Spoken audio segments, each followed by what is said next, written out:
Vamos a leerlo, Deuteronomio 14, 27, y dice así.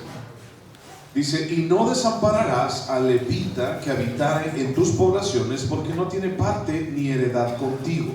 Al fin de cada 3 años sacarás todo el diezmo de tus productos de aquel año y lo guardarás en tus ciudades.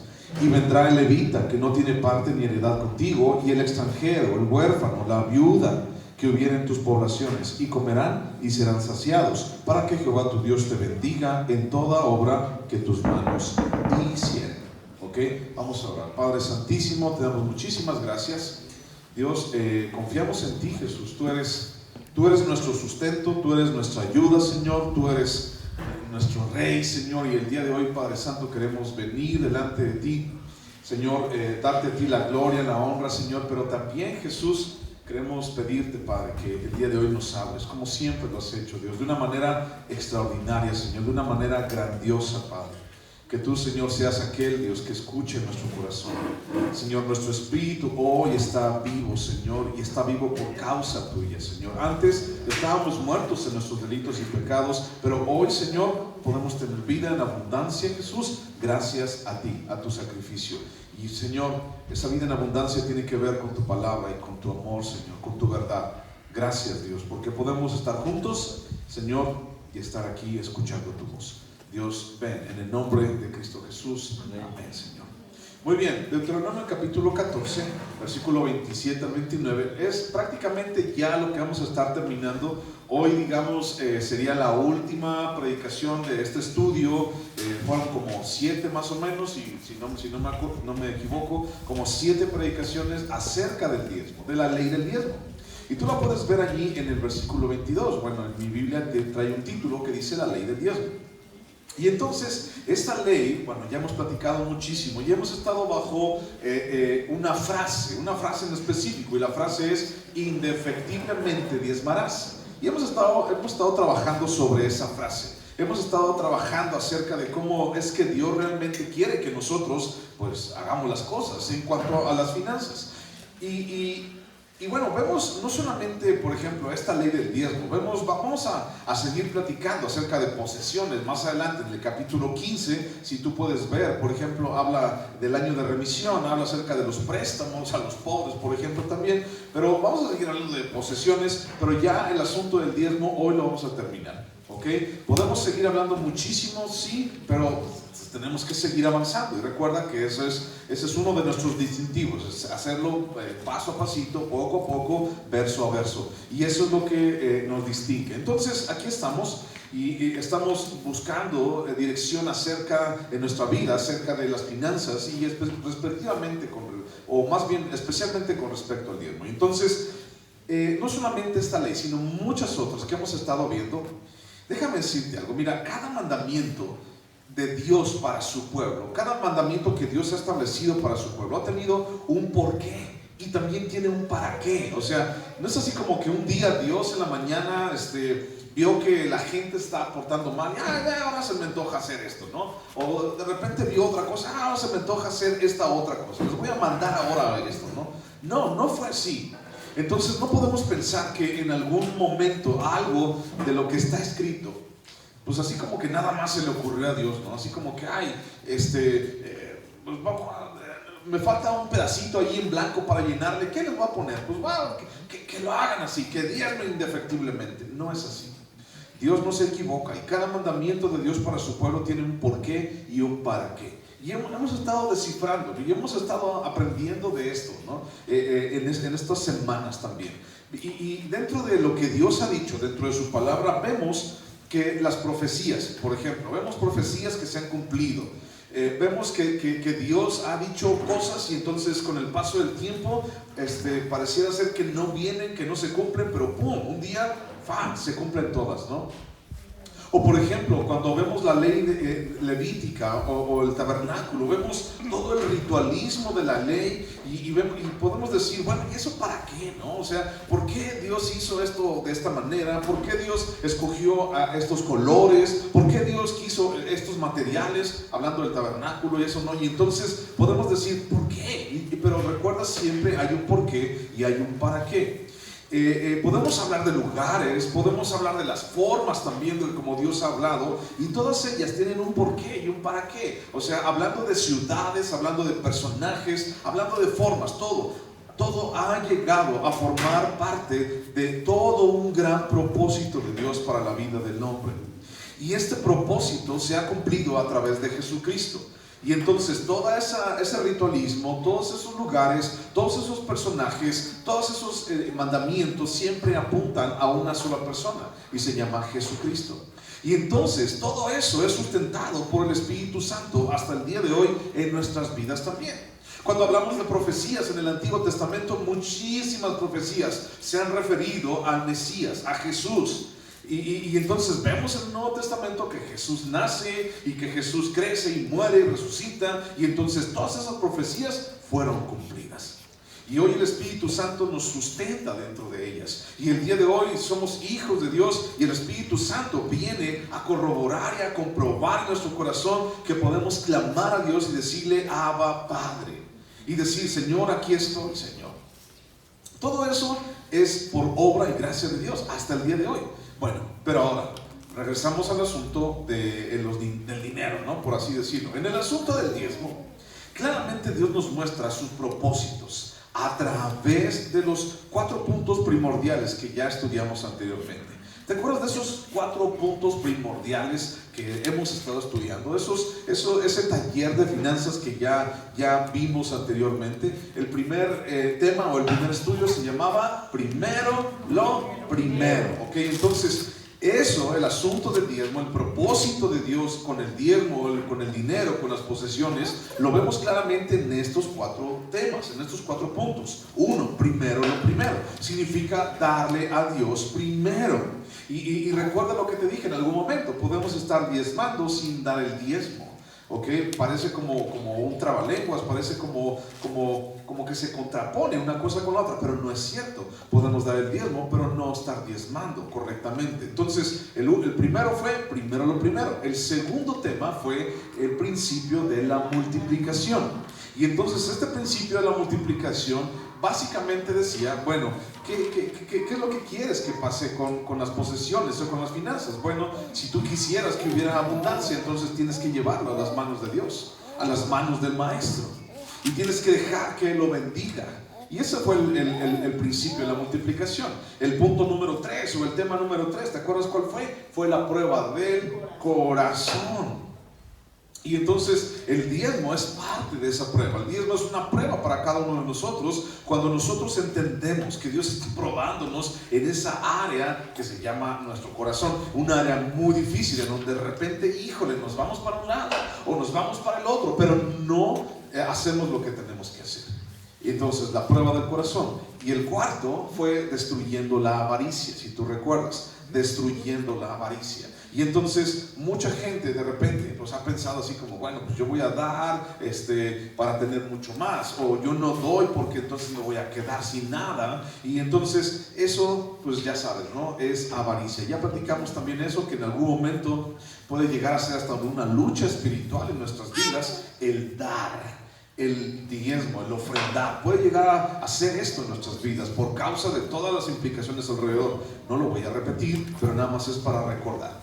Y yo pudiera poner el día de hoy un punto 5 o un tema número 5, ¿no? Y entonces, en base a lo que hemos estado viendo desde el versículo 22, dice: cuida de que no haya defecto en lo que haces, indefectiblemente diezmarás. Cuida que no haya defecto en lo que haces. En otras palabras, podemos estar haciendo algo y estar haciéndolo mal. Entonces, esa frase, indefectiblemente diezmarás, nos habla acerca de que tú y yo necesitamos hacerlo y hacerlo bien. Y tenemos que entender y estudiar cómo hacerlo, pues, para hacerlo bien. En cada uno de todos estos temas, bueno, fueron los temas muy rápido, un resumen muy rápido, y en cada uno de estos temas, el propósito principal de estudio, ¿cuál fue? En cada uno de estos temas, en todas estas 7, 8 predicaciones que hemos estado teniendo, ¿cuál es el principal objeto de estudio? ¿Alguien puede decirme cuál es el principal objeto de estudio en todas estas 7, 8 predicaciones que hemos tenido acerca del diezmo? Bueno, te voy a decir cuál es el objeto principal del estudio. Nunca fue el dinero.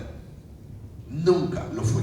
Nunca ha sido el dinero. Ya no entendí. ¿Cómo? Estás predicando el diezmo, pero nunca el objeto de estudio ha sido el diezmo, ni el dinero. Exactamente, así como lo escuchas. Nunca ha sido el diezmo ni el dinero el principal objeto de estudio en todo esto. ¿Sabes quién es el objeto de estudio? Dios. Al final de cuentas, o sea, el principio de primero, lo primero es darle a Dios su primer lugar. El principio de multiplicación es tráelo. Yo soy el que bendigo tu vida. El principio, por ejemplo, de la prueba del corazón es: estoy probando tu corazón para ver en dónde tienes tu amor, ¿no? El destruyendo la avaricia es: o sirves a las riquezas o me sirves a mí. Siempre ha sido Dios. Él cuida de que no haya defecto en lo que estás ofrendando, en lo que estás diezmando. Indefectiblemente diezmarás. Tiene que ver con, bueno, no que estés dándolo defectuosamente, sino que tú y yo nos demos cuenta de a quién lo estamos haciendo, en quién estamos recargándonos, a quién lo estamos trayendo. No es a ningún chango platanero a quien estamos dando diezmo u ofrenda. Es al creador del cielo, la tierra, el sol, las estrellas, la luna, y al creador de nuestras vidas. Y por eso remarca: indefectiblemente diezmarás. Porque entonces tú y yo tenemos que entender que no estamos ante ninguna persona, que lo que hacemos aquí, y específicamente con esto de las finanzas, no lo estamos haciendo ante alguien que no sea importante. Lo estamos haciendo ante el supremo Dios. Él es lo más importante. Por eso indefectiblemente diezmarás, porque no lo estás llevando allá a Coppel, porque no estás llevando a Electra. No es un pago de una tanda lo que estamos hablando aquí, que hoy lo das y mañana no, y si alcanza así y mañana no es así. Lo estoy trayendo delante de Dios, el que me da vida, el que me da sustento, el que tantas veces ha sacado mi vida de un lugar tan difícil. Es delante de Él, es por causa de Él. Y entonces lo voy a hacer, y lo quiero hacer bien, y lo quiero hacer de la mejor manera. Entonces, en cada uno de estos temas, el propósito principal siempre fue Dios. Siempre ha sido Dios. Nunca fue el dinero, nunca fueron las posesiones. Y tenemos que subrayar esto, porque al no tenerlo en claro, al no tener en claro que Dios es el principal objeto de estudio en todo este asunto del diezmo, entonces todos podemos perder el objeto principal del mandamiento y dar paso a la ambición, a la avaricia y a la idolatría. ¿Ok? Si no tenemos en claro y bien subrayado que el objeto principal de todo lo que hemos estado estudiando en todos estos domingos es Dios, y entonces el enfoque es el dinero, entonces vamos a dar lugar a ambición, avaricia e idolatría. ¿Por qué? Porque perdemos de vista lo más importante. ¿Por qué? Porque entonces solamente vamos a hablar de diezmo y dinero. ¿Por qué? Porque eso es lo que me importa, ¿no? Y entonces Dios no, o sea, Dios sí allá, pero estamos hablando de dinero. Tienes que diezmar, tienes que hacerlo bien. ¿Por qué? Pues porque así lo manda Dios. Ambición, avaricia, idolatría. No es porque Dios lo manda así, es porque lo hacemos por agradecimiento delante de su presencia, indefectiblemente, porque delante de Él nada se esconde. En Hebreos capítulo 12, mira, búscalo por favor. Hebreos capítulo 12, versículo 1. Hebreos 12, 1. Es algo que no se nos tiene que olvidar nunca. ¿Lo hacemos para qué? ¿Lo hacemos por qué? Mucha gente de repente lo hace pues para obtener más, ¿no? Y entonces tú ven, y he escuchado 1000 veces eso. Predicadores hablando: ven y trae tu diezmo al alfolí, y mira que Dios va a ahuyentar al devorador, y mira que Dios te va a dar al 30, 60, 100 por uno, y todo lo que tú siembras, eso también vas a cosechar. Y mucha gente va y lo hace con un corazón bien honesto, un corazón honesto para decir: es que yo quiero que Dios me dé más, es que yo quiero que Dios me ayude más, es que yo realmente no quiero ser pobre, quiero salir de esta pobreza. Por eso es que es tan popular este rollo. Y entonces hay otros por otro lado, bueno, trasquilan a las ovejas prácticamente por el asunto de la ambición propia, ¿no? Hebreos capítulo 12, versículo 1 dice: por tanto nosotros también, teniendo en derredor nuestro tan grande nube de testigos, despojémonos de todo peso y del pecado que nos asedia, y corramos con paciencia la carrera que tenemos por delante, puestos los ojos en el dinero, el autor y consumador de la fe. ¿Sí dice así? No dice así. Dice: puestos los ojos en el diezmo y en lo que el pastor nos dice siempre. No, dice: puestos los ojos en Jesús, porque Él es el autor y consumador de la fe, el cual por el gozo puesto delante de Él sufrió la cruz, menospreciando el oprobio, y se sentó a la diestra del trono de Dios. Entonces, ¿quién es a quien tenemos que tener entre ojos en nuestra vida? ¿A quién es el que tenemos que tener en primer lugar en todo este asunto y en las finanzas específicamente? A Dios.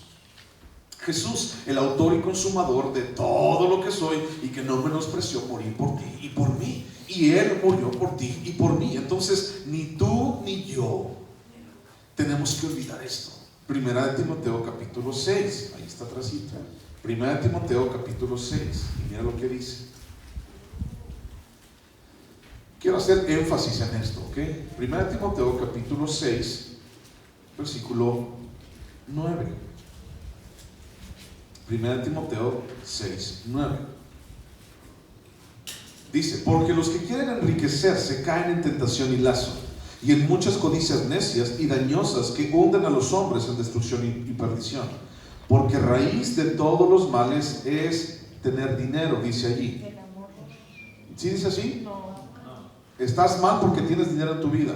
No. Dice: la raíz de todos los males es el amor al dinero, el cual codiciando algunos se extraviaron de la fe y fueron traspasados de muchos dolores. Entonces recuerda, no está mal tener, no está mal querer vivir bien, tampoco está mal, eso no es un pecado.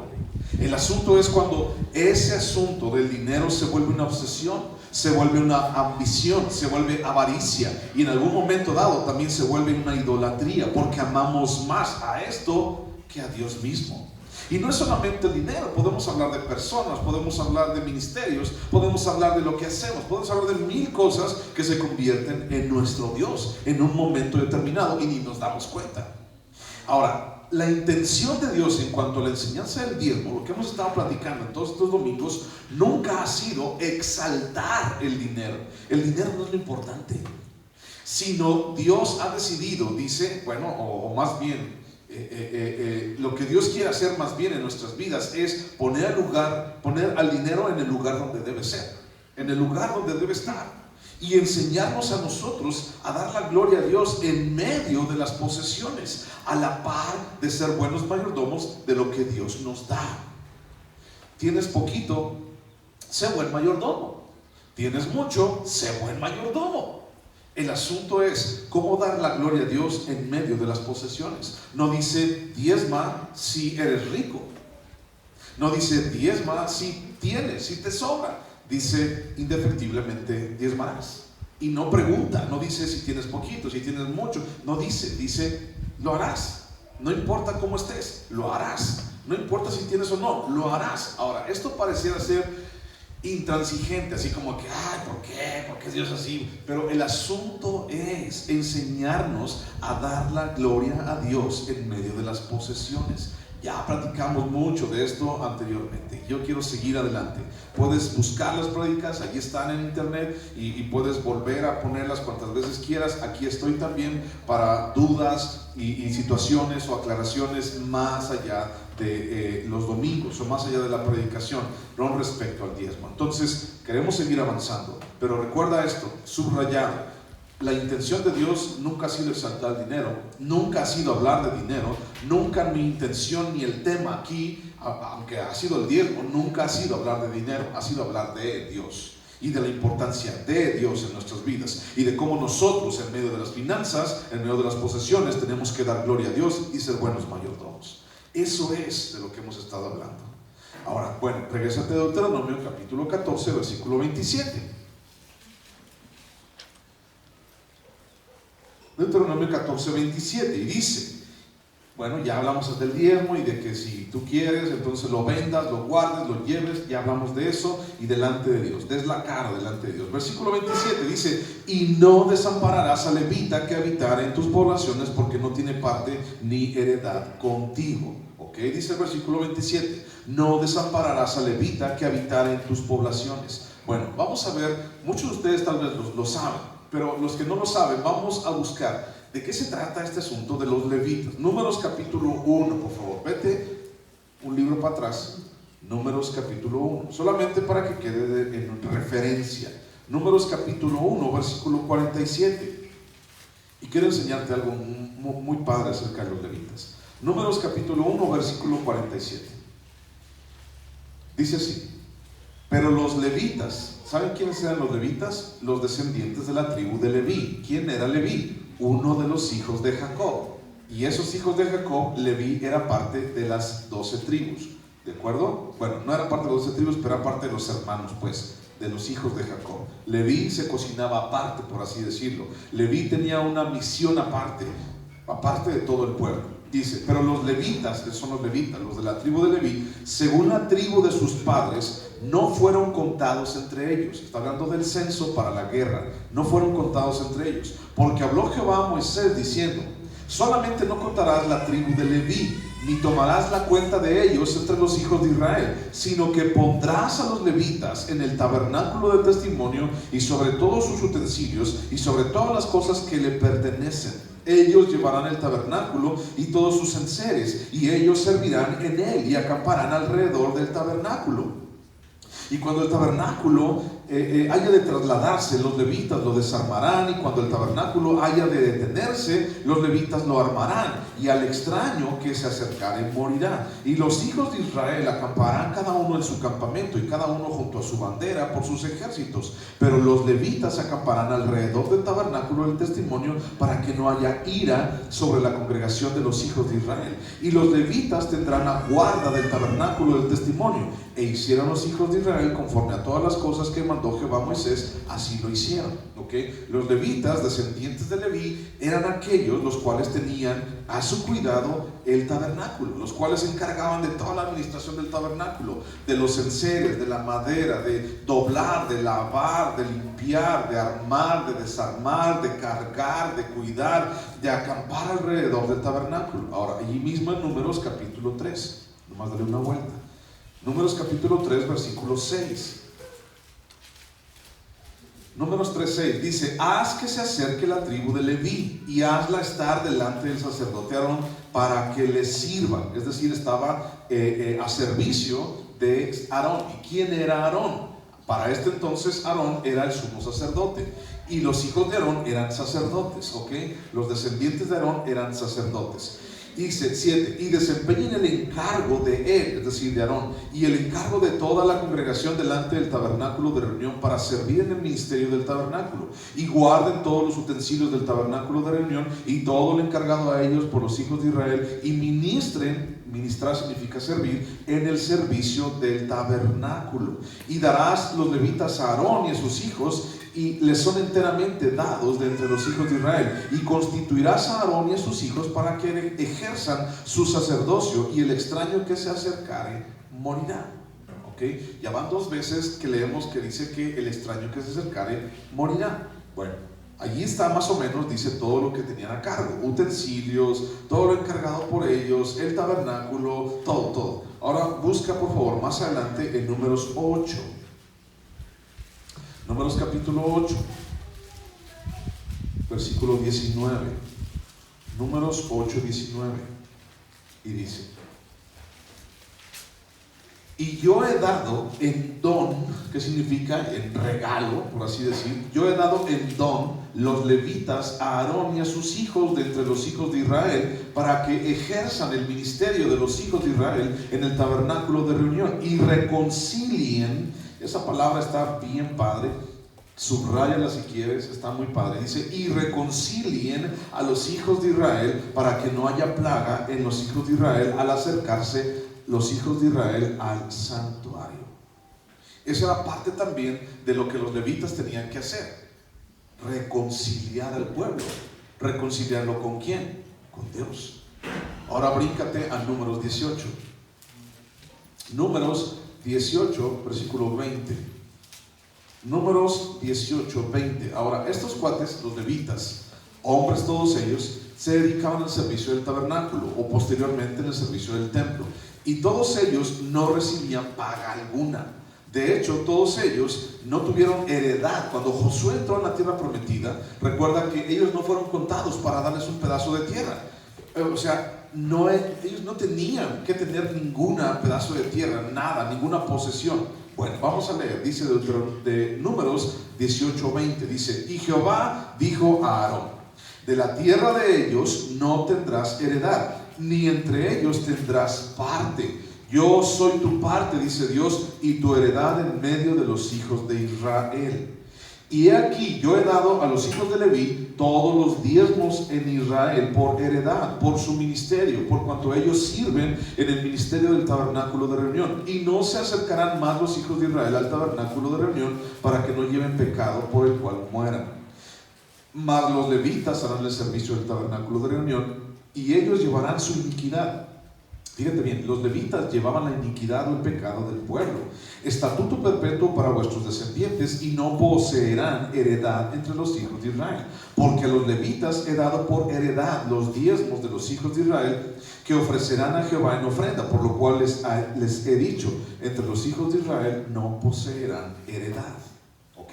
Estos eran los levitas. Estaban trabajando en el tabernáculo, tenían que trabajar en el templo, no podían comprar, o sea, un pedazo de tierra, no había para ellos eso, porque Dios dice: yo soy tu herencia, yo soy de quien tú dependes. Entonces, cuando el pueblo de Israel tenía, todos los demás que sí tenían tierras y tenían cosechas y tenían animales y todo lo demás, cuando traían sus diezmos y las primicias y todo ese rollo, cuando lo traían al templo o al tabernáculo, entonces los levitas decía: y todos los diezmos serán para ellos, y entonces los levitas podían comer de ahí.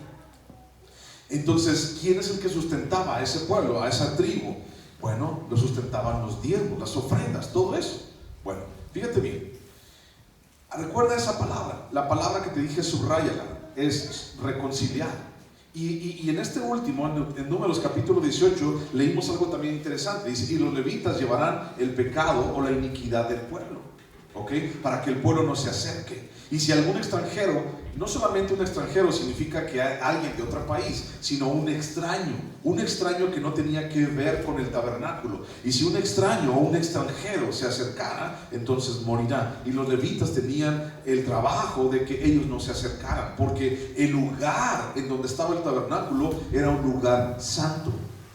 Y adentro del tabernáculo había un lugar que se llamaba el lugar santísimo. Y todo aquel que entrara a ese lugar con pecado, ¿qué crees que lo que le pasaba? Moría así así de repente, súbitamente moría, porque la santidad de Dios no acepta el pecado.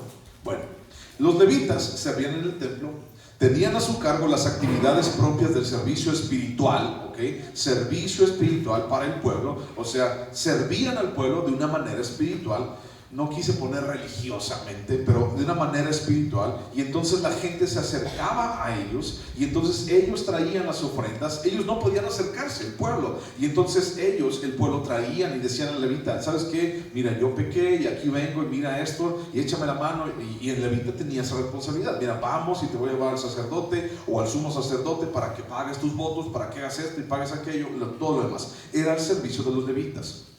Cuidar, barrer, limpiar, todo eso era el servicio de ellos. Entonces ellos no tenían heredad entre el pueblo y no fueron contados para eso. Ay, pobrecitos, ¿no? Sin embargo, recuerda que no hablamos de posesiones, sino hablamos de Dios. Lo más importante, fíjate bien, lo más importante, ya dijimos que los levitas hacían por aquí, hacían por allá, pero lo más importante en lo que ellos hacían era que asistían. Acuérdate de eso, porque lo voy a repetir en un momento más.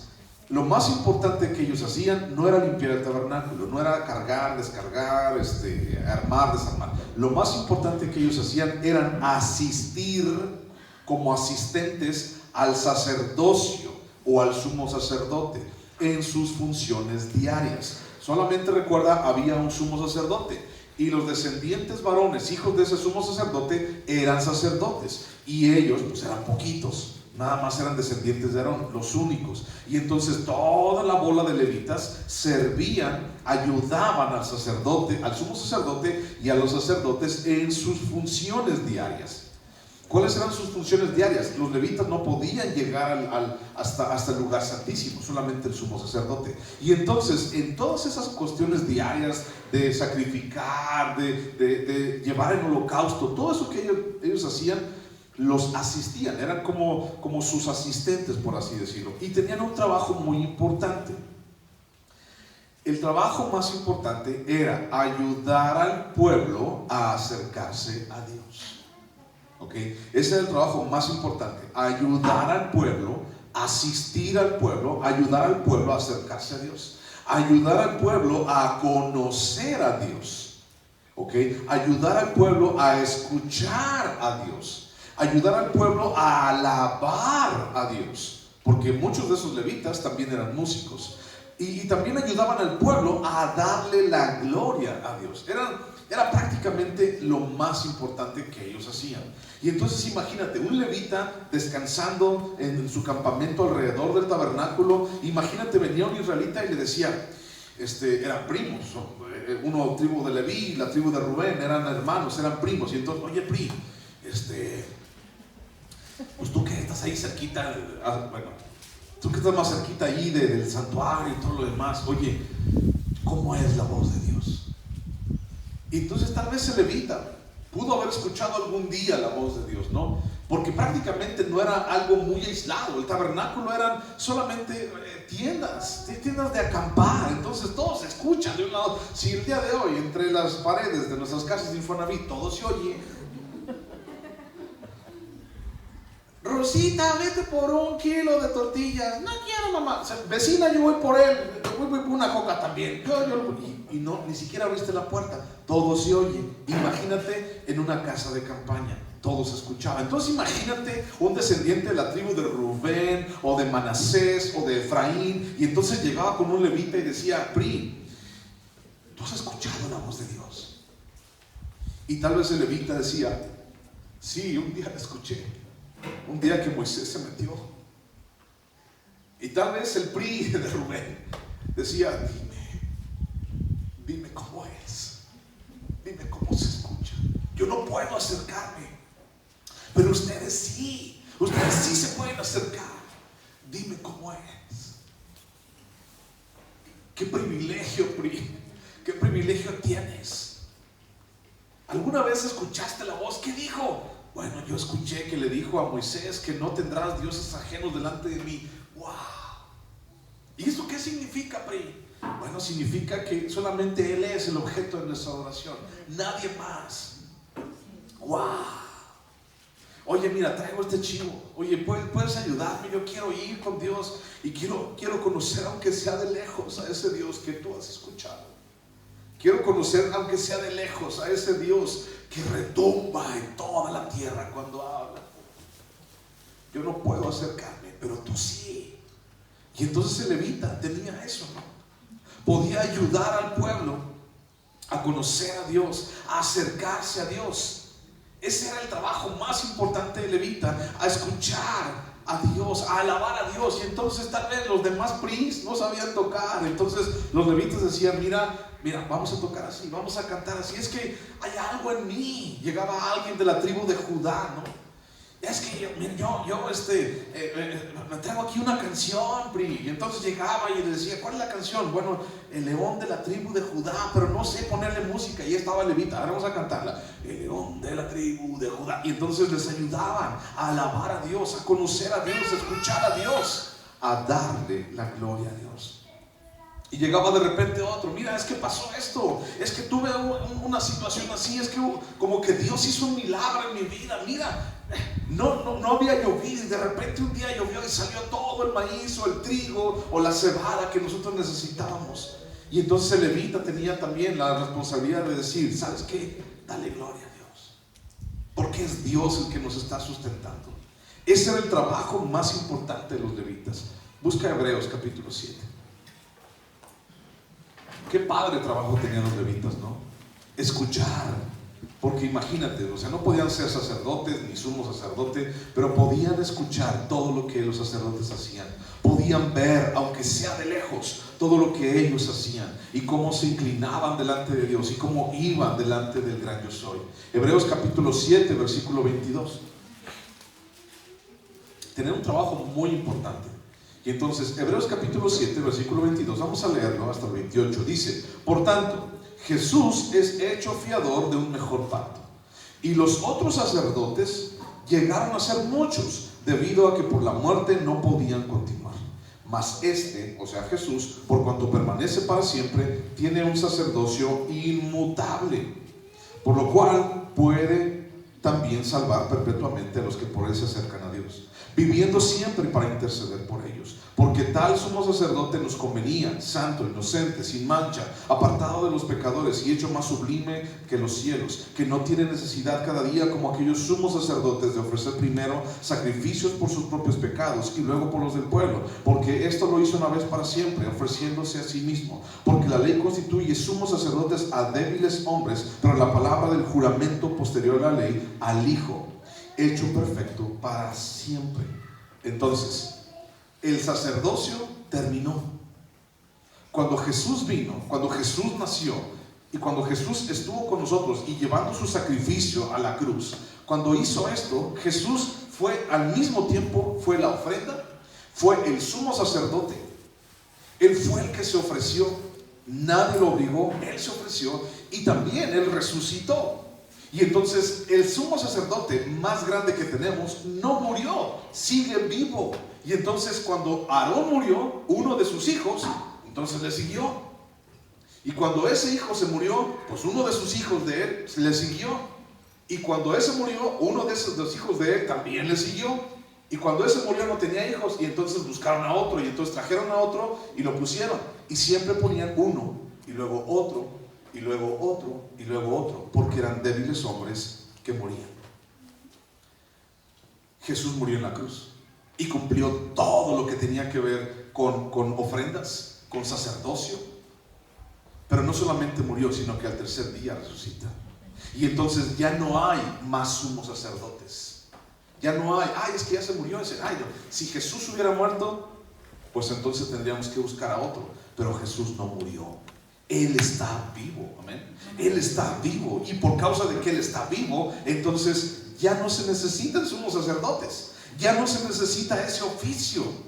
Las funciones y la figura del sacerdote terminaron con la obra de Jesús, siendo sacerdote nuestro para siempre. Entonces no tenemos necesidad de alguien más, porque Jesús es eterno y su sacerdocio es eterno para siempre, es para siempre también. Entonces no necesitamos de eso más. Y por eso ya no hay tabernáculo, y por eso ya no hay templo, porque no se necesita la humanidad ir a un sacerdote. O sea, las puertas fueron abiertas, el velo fue rasgado en par en par, desde arriba hasta abajo, y entonces tenemos entrada por medio de la sangre de Jesús ante el trono celestial, ante el mismo lugar santísimo. Aquel que iba al sumo sacerdote. Ya no existe el sacerdote, ni el sumo sacerdote, está en Jesús, y Él existe para siempre. Pero busca Efesios capítulo 4.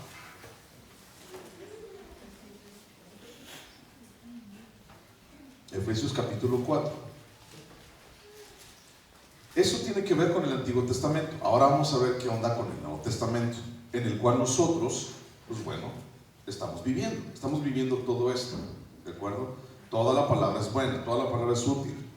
Pero vamos a ver lo que tiene que ver con el Nuevo Testamento después de que vino Jesús. Efesios capítulo 4, versículo 11.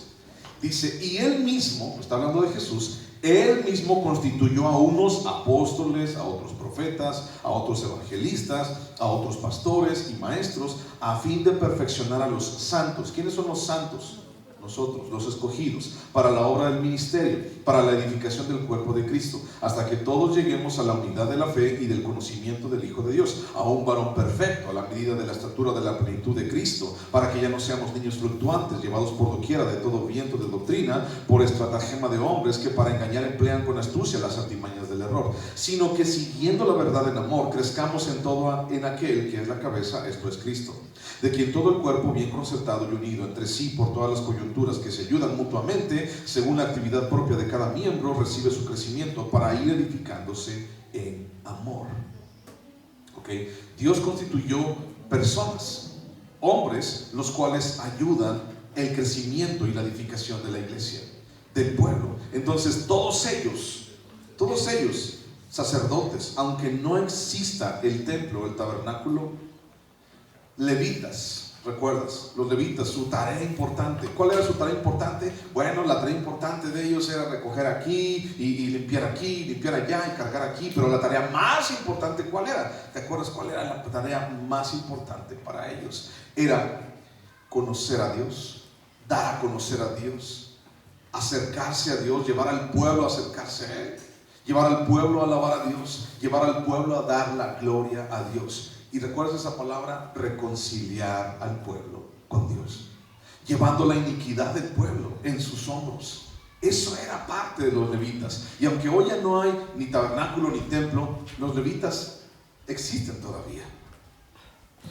Y hay una tarea importante. Y esa tarea importante es ayudar al pueblo de Dios.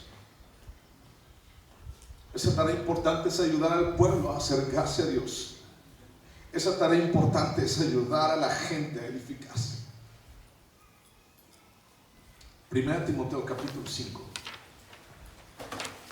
Y que todos juntos crezcamos bien unidos en una tarea para gloria de Dios. 1 Timoteo 5, 17.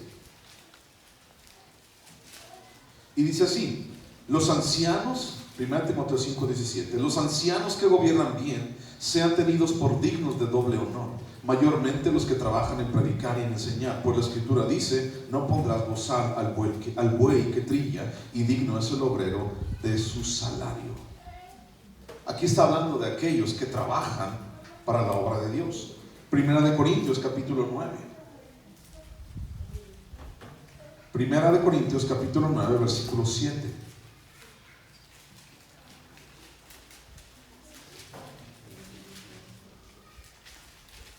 Dice: ¿quién fue jamás soldado a sus propias expensas? O sea, ¿quién fue soldado con sus propios recursos? Nadie. Dice: ¿quién planta viña y no come de su fruto? ¿O quién apacienta el rebaño y no toma de la leche del rebaño?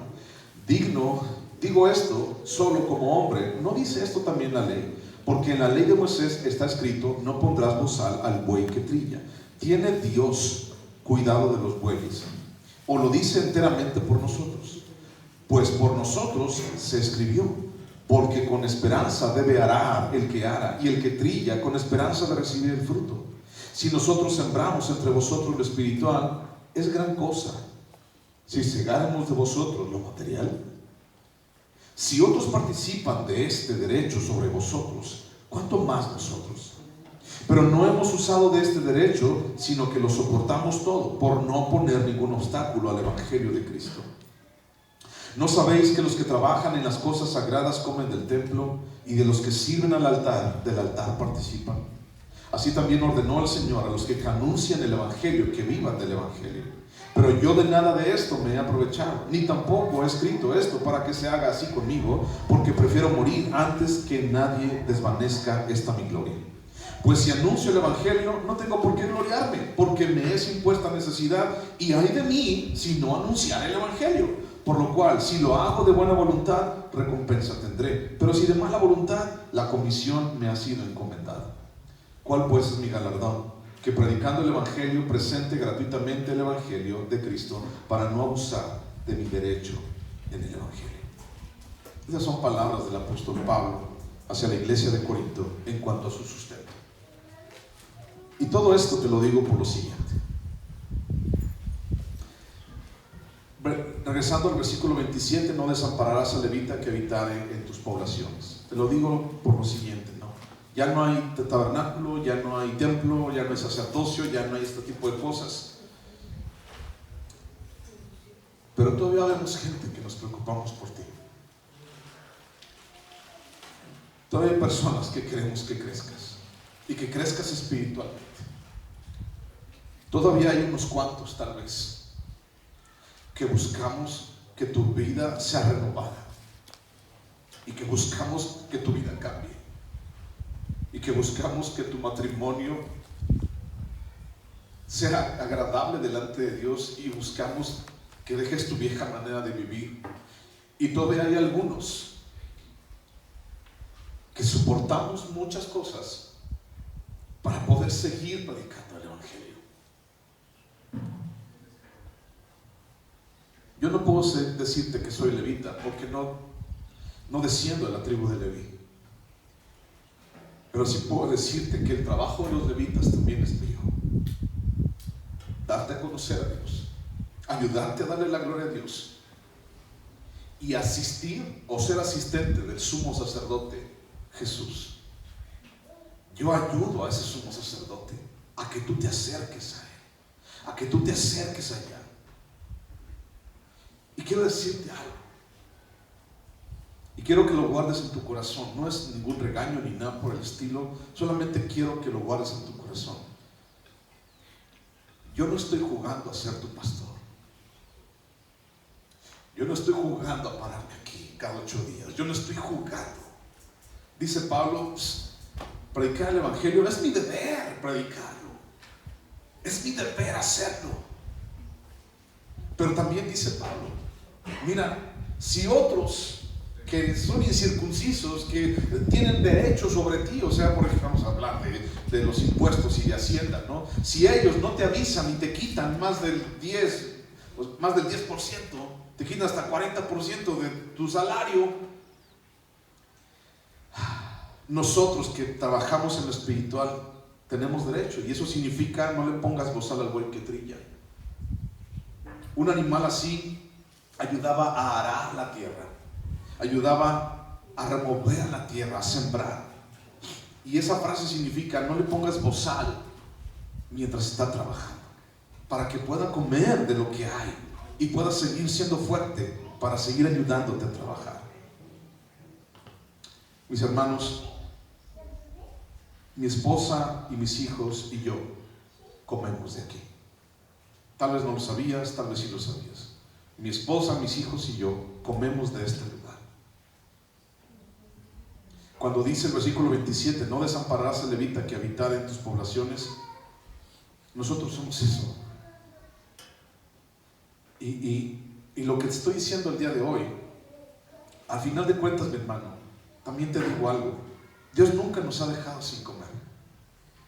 Y tampoco quiero hacerme el mártir de decirte: es que yo dejamos una vida allá, hay una vida de éxitos y de dinero y de aquello, y no hay necesidad de eso. Estamos aquí y yo lo hago con tanto amor, y mi esposa y mis hijos lo hacemos con tanto amor. No te imaginas realmente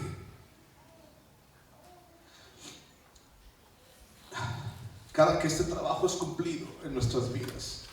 No te imaginas la gran satisfacción de poder verte siempre, de poder contar tu testimonio, de poder hablar de que Dios cambió tu vida. No te imaginas la gran satisfacción. Como tampoco te imaginas el gran dolor y la frustración cuando insistes en cosas malas, o cuando tu testimonio no es bueno, o cuando la has regado. Nos dolemos también. Es un dolor de todos juntos. Mi familia y yo comemos de este lugar. Dios no nos ha desamparado. Pero quiero cerrar esto de los diezmos y ofrendas y todo esto con este versículo. No soy levita, pero sí comemos de aquí. No soy levita, pero estoy orando por ti, buscando tu crecimiento. Yo pudiera hoy llenarte de chistes, ¿de acuerdo? Para que no te duermas y para que pudiera sacarme ser muchos, pero esa no es la intención. Mi intención es que tú escuches a Dios y acercarte a Dios, darte a conocer a Dios. Ese es mi trabajo más importante. Y ay de mí si no lo hiciera, dice la palabra. Es mi obligación hacerlo. Y lo hago con muchísimo gusto. No me malentiendas. No es ninguna obligación para mí, lo hago con muchísimo gusto. y en primer lugar lo hago para Él. Pero quiero que sepas eso. Mi familia y yo comemos de este lugar. Deuteronomio 14, versículo 28 y 29, ya para terminar. Dice: al fin de cada 3 años sacarás todo el diezmo de tus productos de aquel año y lo guardarás en tus ciudades. Y vendrá el levita que no tiene parte ni heredad contigo, y el extranjero y el huérfano y la viuda que hubiere en tus poblaciones, y comerán y serán saciados, para que Jehová tu Dios te bendiga en toda obra que tus manos hicieren. Cuando te habla acerca de sustento, te habla acerca de, exactamente, sustento. Lo demás viene sobrando. Pero fíjate bien estos 2 versículos para terminar. Dice: vendrá el levita, el extranjero, el huérfano y la viuda, y comerán y serán saciados. Y fíjate cómo termina: para que Jehová tu Dios te bendiga. Fíjate. Ahora, hay una pregunta aquí: ¿cuánta necesidad hay a nuestro alrededor? Ya voy a dejar de hablar de eso, de los levitas. Ahora vamos a hablar de esto. ¿Cuánta necesidad hay a nuestro alrededor? ¿Te has dado cuenta de la necesidad que hay a nuestro alrededor? Ahora, Deuteronomio capítulo 15, versículo 11, y está, nada más brinca los ojos, y dice: porque no faltarán menesterosos en medio de la tierra. Por eso yo te mando, diciendo: abrirás tu mano a tu hermano, al pobre y al menesteroso en tu tierra. ¿Cuánta necesidad hay alrededor de nosotros? Muchísima.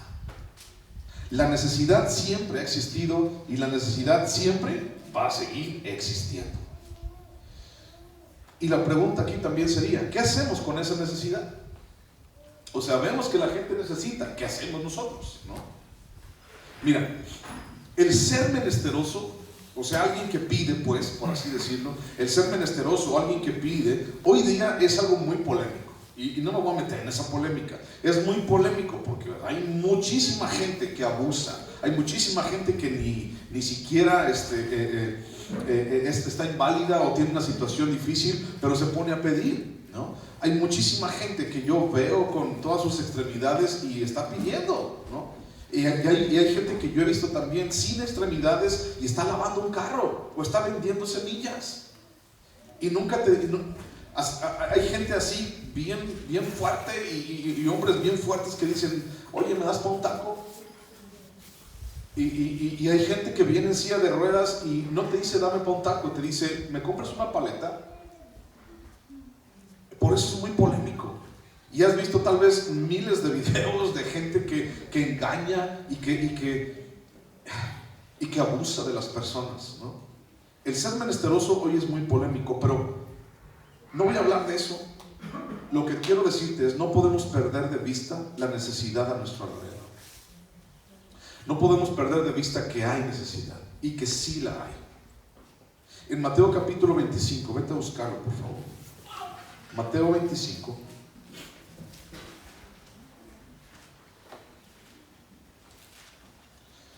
Versículo 35. Mateo 25, 35. Estas son palabras de Jesús, ¿ok? Mateo 25, 35. Dice: porque tuve hambre y me disteis de comer. Tuve sed y me disteis de beber. Fui forastero y me recogisteis. Estuve desnudo y me cubristeis. Enfermo y me visitasteis. En la cárcel y vinisteis a mí. Entonces los justos le responderán diciendo: Señor, ¿cuándo te vimos hambriento y te sustentamos? ¿O sediento y te dimos de beber? ¿Y cuándo te vimos forastero y te recogimos? ¿O desnudo y te cubrimos? ¿O cuándo te vimos enfermo o en la cárcel y vinimos a ti? Y respondiendo el rey, con R mayúscula, es Jesús, respondiendo el rey les dirá: de cierto os digo que en cuanto lo hicisteis a uno de estos mis hermanos más pequeños, a mí lo hicisteis. Entonces dirá también a los de la izquierda: apartaos de mí, malditos, al fuego eterno preparado para el diablo y sus ángeles, porque tuve hambre y no me disteis de comer, tuve sed y no me disteis de beber, fui forastero y no me recogisteis, estuve desnudo y no me cubristeis, enfermo y en la cárcel y no me visitasteis. Entonces también ellos le responderán diciendo: Señor, ¿cuándo te vimos hambriento, sediento, forastero, desnudo, enfermo o en la cárcel y no te servimos? Entonces le responderá diciendo: de cierto os digo que en cuanto no lo hicisteis a uno de estos más pequeños, tampoco a mí lo hicisteis. E irán estos al castigo eterno y los justos a la vida eterna. Hay muchísima necesidad. Y está claro que nosotros como iglesia no somos el gobierno, ni tenemos el presupuesto del gobierno. Y lo social no está en nuestras manos, eso lo entiendo. Y entre más menesterosos y entre más necesidad haya, esto va a crecer. Y algún día tal vez, híjole, va a ser incontrolable. Pero aunque no tenemos eso y no somos el gobierno, no podemos cerrar los ojos a la necesidad que haya a nuestro alrededor. Si tú puedes ayudar, ayuda. Si tú ves que alguien lo necesita, tú puedes ayudarle. Hay gente que realmente necesita ser ayudado. Y si la iglesia puede mostrar misericordia, pues entonces, ¿por qué no hacerlo? Y entonces cada 3 años se reunía todo el diezmo y entonces se repartía a los huérfanos, a las viudas, al extranjero, a aquellos grupos sociales en Israel que no tenían nada más. El levita no tenía. La viuda no tenía un esposo que la defendiera. El huérfano no tenía padres. El extranjero, nadie confiaba en él porque no tenía una tarjeta una credencial de lector con fotografía para que le dieran trabajo. O sea, no podían, estos grupos no podían sobrevivir si el pueblo no los ayudaba. Y entonces, no somos el gobierno, no vamos a solucionar la pobreza en México, pero tampoco podemos cerrar los ojos a la necesidad. Si algún día puedes, hazlo. Si algún día tienes, hazlo. Hay gente que realmente lo necesita. Y si la iglesia pudiera tener y mostrar misericordia a través de los diezmos, ¿por qué no? Lo hacemos. Pero el asunto es, ¿tenemos para hacerlo? Bueno, ese es otro rollo. Aún la misericordia no se ve, mi hermano, fíjate bien, aún la misericordia que la iglesia puede llegar a dar, no se ve como una despensa. No se ve como un pollo rostizado que la gente regala en Navidad. O sea, la misericordia que Dios nos lleva a otorgar y nos dice que demos, no se ve así. No se ve como una despensa. Esa misericordia se ve de una manera diferente. Hay mucho más donde podemos nosotros mostrar misericordia. Muchísimo más. Mira, vamos a buscar estos versículos rápidos. Santiago 2:15. Santiago 2:15. Dice, si un hermano o una hermana están desnudos y tienen necesidad del mantenimiento de cada día, y algunos de vosotros les dice, id en paz, calentaos y saciaos, pero no les dais las cosas que son necesarias para el cuerpo, ¿de qué aprovechan? O sea, si tú sabes que alguno tiene necesidad, pues dale. Si tú sabes que, este ejemplo, ¿no? Están desnudos. Por ejemplo, ahorita está haciendo frío y tú tienes 10 chamarras que no sabes cuál ponerte, y tú ves que tu hermano no trae, regálale una, no te va a pasar nada. O 2 de Corintios capítulo 9. 2 de Corintios, no nada más le digas Dios te bendiga, sino también ayúdale. 2 de Corintios capítulo 9. Fíjate, eso también está muy padre. 2 de Corintios capítulo 9, versículo 12. 2 de Corintios 9, 12. Fíjate, dice, porque la administración de este servicio no solamente suple lo que a los santos falta. O sea, está hablando de ofrenda. Si tú vas al contexto, está hablando de ofrenda. No solamente suple lo que a los santos falta, sino que también abunda en muchas acciones de gracias a Dios. Pues por la experiencia de esta administración glorifican a Dios por la obediencia que profesáis al Evangelio de Cristo y por la liberalidad de vuestra contribución para ellos y para todos. Asimismo, en la oración de ellos por vosotros, a quienes aman a causa de la superabundante gracia de Dios en vosotros, gracias a Dios por su don inefable. Te lo explico. Si tú vas un día, te lo voy a poner una despensa. Si tú vas con una despensa un día y se la das a alguien que realmente lo necesita, le dices, ten, mira, Dios te bendiga. Y si esa persona te dice, gracias a Dios, Dios te bendiga también a ti.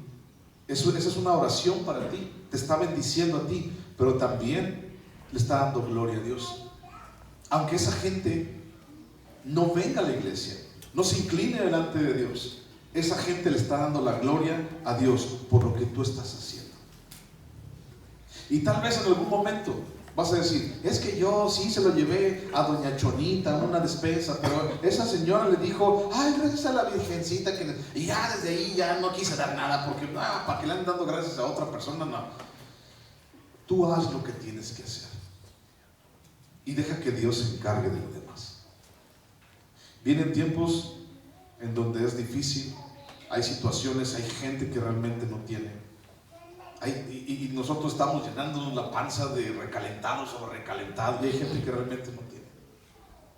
Y si el 24 o el 25 te sales a la calle, o tú conoces a la gente que realmente le hace falta y vas y le llevas un taco, ¿qué pasaría? No. Tal vez ellos le puedan dar gloria a Dios a través de lo que haces. Hay muchísima necesidad, sí. ¿No podemos cerrar los ojos? Sí. ¿No somos el gobierno? Sí. Pero mucha gente puede conocer a Dios a través de algo tan sencillo. Filipenses 2, el último versículo, con este acabamos. Filipenses capítulo 2. Versículo 4 dice: no mirando cada uno por lo suyo propio, sino cada cual también por lo de otros. Haya pues en vosotros este sentir que hubo también en Cristo Jesús, el cual siendo en forma de Dios, no estimó el ser igual a Dios como cosa en que aferrarse, sino que se despojó a sí mismo, tomando forma de siervo, hecho semejante a los hombres. Y estando en la condición de hombre, se humilló a sí mismo, haciéndose obediente hasta la muerte y muerte de cruz. Por lo cual Dios también le exaltó hasta lo sumo y le dio un nombre que es sobre todo nombre, para que en el nombre de Jesús se doble toda rodilla de los que están en los cielos y en la tierra y debajo de la tierra, y toda lengua confiese que Jesucristo es el Señor, para gloria de Dios Padre. Oramos.